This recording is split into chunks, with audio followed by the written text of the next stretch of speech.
علیکم معزز ناظرین کرام، میں سردار حمزہ امان آپ کو ہمارے چینل پر خوش آمدید۔ اس وقت میرے ساتھ پاکستان تحریک انصاف لاہور کے پریزیڈنٹ جناب شیخ امتیاز صاحب موجود ہیں، اور ہم بنا تمہید کے ان سے جاننا چاہیں گے کہ آڈیو لیکس کا جو ایک طوفان برپا ہوا پاکستان میں، موجودہ وزیر اعظم اور ان کی بھتیجی مریم نواز کی آڈیو لیک ہوئی، پھر وزیر اعظم ہاؤس کا ایک سینئر افسر ہے اس کی جو کنورسیشن ہے وزیر اعظم کے ساتھ وہ آڈیو لیک ہوئی، اور مزید آڈیو جو ہیں عمران خان صاحب چیئرمین تحریک انصاف صاحب نے بتایا ہے، عمران خان صاحب نے، کہ جمعرات کو بھی لیک ہوں گی۔ تو اس پہ ہم جناب کا موقف جاننا چاہیے۔ دیکھیں، اس سے ثابت ہوا کہ یہ تو اپنا گھر نہیں سنبھال سکتے، تو انہوں نے ملک کیا سنبھالنا ہے؟ اپنے گھر سے ہی ان کے دیکھ لیں اتنا بڑا سیکیورٹی بریچ ہوا ہے۔ یہ ان کا گھر جو ہے، یہ پاکستان کے بڑے بڑے فیصلے یہاں پہ ہوتے ہیں، اور یہ ایٹ رسک ہے، کیونکہ یہ خود امپورٹڈ حکومت ہے، اور ہم یہ سمجھتے تھے کہ یہ صرف اکانومی نہیں چلا سکتے، یہ نہیں، لیکن یہ اپنا گھر بھی نہیں چلا سکتے۔ ان کو فوری طور پہ اس بات میں مستعفی ہونا چاہیے۔ میں یہ سمجھتا ہوں کہ اگر کوئی چھوٹی موٹی غیرت والا بھی بندہ ہو، کہ جن کو تھوڑا سا بھی کو ہو، تو باقی جو کنٹینٹ ہے اس پہ اگر بات کریں تو کنٹینٹ میں آپ کوئی نئی بات تو وہ کر نہیں رہے۔ ہمیشہ سے انہوں نے گھپلے کیے ہیں، کھابے کھائے ہیں، دو نمبریاں کی ہیں، اور وہ ایک آرڈینری بات کر رہے ہیں۔ یہ ان کے گھر کی روٹین کی باتیں تھیں جو کہ اس دفعہ لیک ہو گئی ہیں، پہلے کبھی لیک نہیں ہوئی تھیں۔ دامادوں کو اور بچوں کو، دماغ کو کیا دینا چاہ رہے تھے؟ داماد کو جناب یہ پوری ایک کہہ رہے ہیں جی، ان کا پاور پلانٹ جو ہے وہ لگانا چاہ رہے تھے، اور وہ آدھا آ گیا، اور آدھا کس دو نمبر طریقے سے کسی دوست ملک سے آنا تھا، دشمن ملک سے آنا تھا؟ وہ سب کو پتا ہے کہ بھارت کے ساتھ ہماری جو ہے وہ ٹریڈ بند ہے، اور یہ وہاں سے اب کسی نہ کسی چور درازی سے وہ لانے کی کوشش کر رہی تھی مریم نواز صاحبہ۔ اس پہ تو افواج پاکستان میں بڑے غم و غصے کا اظہار کریں گے۔ جی بالکل، میرا خیال ہے پورا پاکستانی غم و غصہ کا اظہار کرے گا، اور وہ پہلے بھی کر رہا ہے۔ ظاہر ہے، اب خود دیکھ رہے ہیں کہ ان بیچاروں کا، وہ کہتے تھے عمران خان جب پبلک میں نکلے گا تو ہیلمٹ پہن کے نکلے گا۔ اب آپ خود نکلے باہر، آپ نے کل دیکھا مریم اورنگزیب کا پرسوں جو لندن میں حال ہوا ہے، یہ بیچارے تو اب کہیں برگر کھانے نہیں جا سکتے، یہ ووٹ مانگنے کیسے جائیں گے؟ تو یہ کافی پینے نہیں جا سکتے تھے، یہ ووٹ مانگنے کیسے جائیں گے؟ پاکستان کو اس وقت الیکشن کی ضرورت ہے، اور الیکشن صرف اس لیے نہیں ہو رہے کہ ان کو پتہ کہ ان کا جو ووٹ مانگنے کے لیے جہاں جہاں جائیں گے لوگ ان کا جو ہے وہ پیچھا کریں گے۔ اور ابھی جو آڈیو لیکس ہو رہی ہیں، یا جو الیکشن کمیشن کی آپ نے دیکھا ہے، وہ بھی خان صاحب کب سے کہہ رہے تھے کہ یہ ان کے گھر کا ملازم ہے، جو الیکشن کمیشنر ہے راجہ سلطان، وہ بھی ثابت ہو گیا۔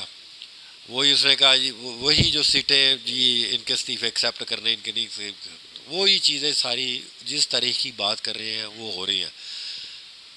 ان لیکس نے جو ہے، جو رہی کئی کثر تھی، ویسے تو لوگ ویسے ہی ان سے فیڈ اپ ہو چکے ہوئے تھے، اور ان کو پتہ چل گیا ہوا تھا کہ یہ کرپٹ خاندان ہے، یہ ایک بڑا مافیا ہے، اور یہ کہتے ہیں، یہ اللہ تعالیٰ کا کہتے ہیں، یا ایک سیئنگ ہے کہ جیسا آپ کرو گے ویسا بھرو گے۔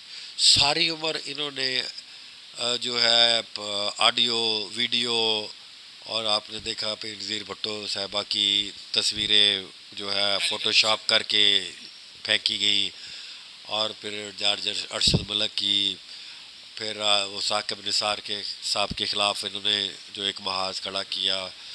یہ آڈیو ویڈیو لیکس جو ہے یہ کر کے ایک مافیا ہے، یہ اپنے آپ کو زندہ رکھے ہوئے تھا۔ اب ان کی اپنی آڈیو ویڈیوز جو ہے وہ انشاءاللہ وہ لیک ہوں گی، تو اللہ تعالیٰ کی مار سے اب ڈرنا چاہیے۔ سنیں، اس کو آڈیو لیک کرنے والے نوجوان کو اربوں روپے کی آفرز کی جا رہی ہیں کہ بھائی مزید آڈیو لیک نہ کرنا، پیسے لے لو، لیکن وہ بندہ سنیں ان کی پہنچ سے باہر ہو۔ جی یہ کہہ تو یہ رہے ہیں، جو میں بھی سن رہا ہوں کہ 10 ارب روپے تک اس کو آفر ہو گئی ہوئی ہے جس کے بھی پاس ہے، لیکن میرا خیال ہے کہ اب یہ رکنے والی نہیں ہے۔ اب روک بھی لیں گے باقی تو کیا روکیں گے؟ اب الیکشن کمشنر ہے، وہ بھی ابھی بھی ڈٹائی کے ساتھ بیٹھا ہوا ہے وہاں پہ چیئر پہ، اس کو تو اگلے دن ہی استعفیٰ دے دینا چاہیے تھا۔ یہ ہائیبریڈ سسٹم ہے، یہ کوئی جمہوری سسٹم اس وقت تو چل نہیں رہا، نہ ہی کوئی پارلیمنٹ ہے، نہ ہی کوئی اپوزیشن ہے، تو یہ ایک راجہ ریاض ہے نا اپوزیشن لیڈر، آپ کا پرانا دوست۔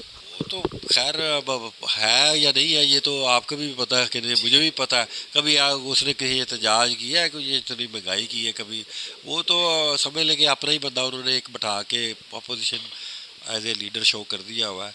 یہ سسٹم لپیٹنے جا رہا ہے، یہ ہائیبرڈ سسٹم اب زیادہ دیر چلنے والا نہیں ہے. یہ آخری کیل تھا یہ جو آڈیو لیکس ہیں. اور الیکشن کمشنر میں یہ سمجھتا ہوں کہ خان صاحب کی ایک ایک بات، ویسے اللہ تعالیٰ نے خان صاحب کو جو ایک ذہن دیا ہے وہ پتہ نہیں، مجھے سن 2005 سے کہتے آ رہے ہیں کہ یہ سارے چوروں نے اکٹھے ہو جانا ہے. وہ یہ آپ نے دیکھ لیا، سارے چور اکٹھے ہو گئے. خان صاحب کیا پہلے تاریخ میں کبھی ایسے سب اکٹھے ہوئے ہیں؟ کبھی بھی ایسے کبھی بھی نہیں. کیا بغض عمران میں اکٹھے ہوئے ہیں؟ آف کورس ان کو رستہ کوئی نہیں نظر آ رہا. یہ کبھی ایسا ہوا ہے کہ پیپلز پارٹی اور نون لیگ اکٹھے، اور خان صاحب کہتے تھے، لوگ اس وقت مذاق اڑاتے تھے کہ یہ اکٹھے کیسے ہو سکتے ہیں، لیکن اللہ تعالیٰ نے دیکھے ان کی بات کو جو ہے سچ کر دیا.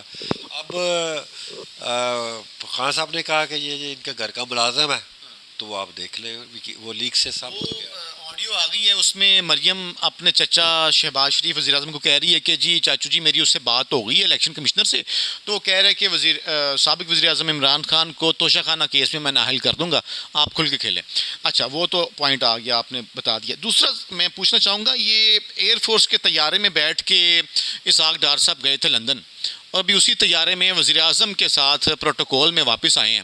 حدیبیہ پیپر مل کیس میں شیخ امتیاز صاحب ان پہ اربوں کی کرپشن ثابت ہو چکی ہے، اور یہ جو میٹرو پروجیکٹ ہے اس میں بھی اربوں کی کرپشن ثابت ہوئی، اور ایک ایسے وزیر اعظم کے طیارے میں یہ بیٹھ کے آئے جس پہ فرد جرم جس دن عائد ہونا تھی اس دن اس نے وزیر اعظم کا حلف اٹھایا. تو بھائی یہ بنانا ریپبلک ہے، اس طرح چلے گا سسٹم؟ ہنستے بستے ملک کا انہوں نے ستیہ ناش کر دیا. اور اسحاق ڈار کی اس طرح کی واپسی پہ آپ کیا کہتے ہیں؟ یہ اسحاق ڈار ہے، اسحاق ڈارلنگ ہے، کیا ہو رہی ہے؟ میڈیا تو بڑا اس کو ڈارلنگ ڈارلنگ کرتا ہے. دیکھیں یہ جو امپورٹڈ حکومت ہے، جب سے خان صاحب کو انہوں نے جو ہے ایک سازش کے تحت اتارا ہے، تب سے اس طرح کے کئی واقعات ہوئے ہیں. کبھی آپ نے دیکھا ہے کہ کسی وزیر اعظم کے ساتھ ایک اس کا بھتیجا جو کہ وانٹڈ ہے، جو بھاگا ہوا ہے، وہ مختلف ممالک کے وزیر اعظم کے ساتھ بیٹھا ہو؟ کبھی آپ نے دیکھا ہے کہ کوئی ایسا بندہ یا ایسی بندی جو کنوکٹڈ ہے اور ضمانت پہ ہے، وہ ہمارے پارلیمنٹ کی جو میٹنگ ہے، کیبنٹ کی میٹنگ ہے، وہاں پہ بیٹھی ہو؟ ٹھیک ہے، تو یہ اس ملک کو بنامہ ریپبلک بنانا چاہ رہے ہیں، جو کہ انشاءاللہ ہم نہیں بننے دیں گے. یہ جو اسحاق ڈار صاحب آ رہے ہیں، یہ ایک کرمنل ہیں، یہ بھی وانٹڈ ہیں، اور یہ ایسے بندے کو دودھ کی رکھوالی کے لیے بلے کو لے کے آئے ہیں. یہ بلہ انشاءاللہ نہیں چلے گا، ان کو آنے دیں، پھر ہم دیکھیں گے انشاءاللہ تعالیٰ. اسحاق ڈار صاحب جیل میں جائیں گے، اللہ کے حکم سے بہت جلد جائیں گے. جی شیخ صاحب گزارش یہ ہے کہ چیئرمین عمران خان صاحب نے جلسے کیے، ہم آپ کو اکثر سٹیجز پہ دیکھتے ہیں، آپ کافی محنت کر رہے ہوتے ہیں ان کے ساتھ. بھائی مجھے یہ بتائیں، خالی جلسوں سے یہ کیسے آپ ان کو اتار لیں گے؟ ابھی خان صاحب نے کہا تھا کہ اس ہفتے کو میں کال دے دوں گا لانگ مارچ کی اسلام آباد کے لیے، وہ کیوں آپ لوگوں نے ڈیلے کر دیا؟ ہمارے ذرائع کی اطلاع تھا کہ دوبارہ آپ لوگوں کو ٹرک کی بتی کے پیچھے لگایا گیا ہے. یہ کیا پلاننگ ہے؟ کب آپ مارچ کے لیے اعلان کر رہے ہیں؟ اگلا حکمت عملی کیا ہے؟ دیکھیں خان صاحب جس طرح انہوں نے ہمارے ساتھ ٹارچر کیا تھا نا 25 مئی کو، ہم ان کے ساتھ اب ذہنی ٹارچر کر رہے ہیں. یہ روزانہ بیچارے صبح اٹھ کے تیاری کرتے ہیں کہ خان صاحب آ رہے ہیں، وہ رانا ثناء اللہ صاحب کنٹینر جو ہیں وہ بلاک کرنے شروع کر دیتے ہیں، پولیس کو جو ہے وہ پکڑا دیتے ہیں گنے ہم پہ چلانے کے لیے. ٹھیک ہے، تو پھر وہ ہم تھوڑا سا کینسل کر دیتے ہیں. جو ان کو ہم نے ذہنی طور پہ آدھا پاگل تو پہلے کر دیا ہوا. آپ نے دیکھا ان کی حرکتیں اب کیا ہوتی ہیں پبلک کے اندر. آپ دیکھیں ہمارے جو وزیر اعظم ہیں امپورٹڈ، ان کی حرکتیں کیا ہوتی ہیں. وہ تھوک لگا کے تو وہ صفحے، خدا اللہ معاف کرے یہ ہمارے وزیر اعظم ہیں. تو آدھا ان کو ذہنی طور پہ بیمار جو ہے وہ خان صاحب نے کر دیا ہوا ہے. تو ہم انشاءاللہ جائیں گے مارچ میں، جب یہ فلی بیمار ہو جائیں گے، ذہنی طور پہ پاگل ہو جائیں گے، تو تب انشاءاللہ مارچ بھی کر لیں گے. اور مارچ بھی کوئی ان کے پاگل ہونے میں زیادہ ٹائم نہیں ہے، اور ہمارے جانے میں بھی زیادہ ٹائم نہیں ہے اسلام آباد میں، اور ان کا جو ہے اقتدار سے جانے میں بھی زیادہ ٹائم نہیں ہے. ٹھیک ہے، لاسٹ پوائنٹ، چونکہ آپ لاہور کے پریزیڈنٹ ہیں، آج لاہور میں ایک بڑی بدماشی ہوئی ہے. صبح 11 بجے اے سی لاہور جو ہے نا وہ اپنے عملے کو لے کے، روڈا کا عملہ تھا اور لاہور انتظامیہ کا عملہ تھا، ایل ڈی اے والے ملتان روڈ پہ علیم خان صاحب جو پہلے آپ کی پارٹی میں تھے، پھر وہ لوٹے ہو گئے، انہوں نے آپ کی پارٹی چھوڑی، ان کی سوسائٹی پارک کی ہو، وہاں پہ ناجائز تجاوزات کو ہٹانے کے لیے ضلعی انتظامیہ گئی، ضلعی انتظامیہ کو مارا گیا سریوں سے، وہاں پہ 2 بندوں کے سر پھاڑے گئے، ایک کی ٹانگ توڑی گئی، اور اے سی کی جو گاڑی تھی وہ ڈبل کیبن ریوو ڈالا، اس کو توڑ دیا گیا، سارے شیشے شیشے اس کو توڑ دیے گئے. تو بھائی لاہور میں بھی پھر ایسے ہی بدماشی ہونی ہے آپ کی گورنمنٹ ہوتے ہوئے، یہ کچھ اس کا سدباب ہوگا، کوئی ایف آئی آر کچھ کریں گے آپ؟ بالکل، جو اس طرح کی کوئی بھی حرکت کرے گا، ظاہر ہے کہ یہ قبضہ مافیا ہے، اور یہ انہوں نے گنڈے پالے ہوتے ہیں، اور انہوں نے ایسی حرکتیں کرنی ہوتی ہیں. پولیس کو بھی تھوڑی سی کیلکولیشن کر کے جانا چاہیے تھا وہاں پہ، کیونکہ میرا خیال ہے ان سے تھوڑی سی مس کیلکولیشن ہوئی ہے، تھوڑا سا جلد بازی میں کیا ہے. ان کو پورا ایک پلان بنا کے جانا چاہیے تھا، کیونکہ قبضہ مافیا کے اوپر جب بھی آپ ہاتھ ڈالتے ہیں تو ان کے گنڈے، ان کے پاس گرنے، ان کے پاس سریے وہ موجود ہوتے ہیں. ہوائی فائرنگ کی ہے. ٹھیک ہے، وہ ہوائی فائرنگ بھی کیا. اس کا سدباب بہت زبردست ہوگا انشاءاللہ تعالی. اس کے خلاف، ان کے خلاف سخت ایکشن لیا جائے گا، اور انشاءاللہ تعالی یہ بیہائنڈ دی بارز ہوں گے جنہوں نے بھی ایسا کام کیا ہے.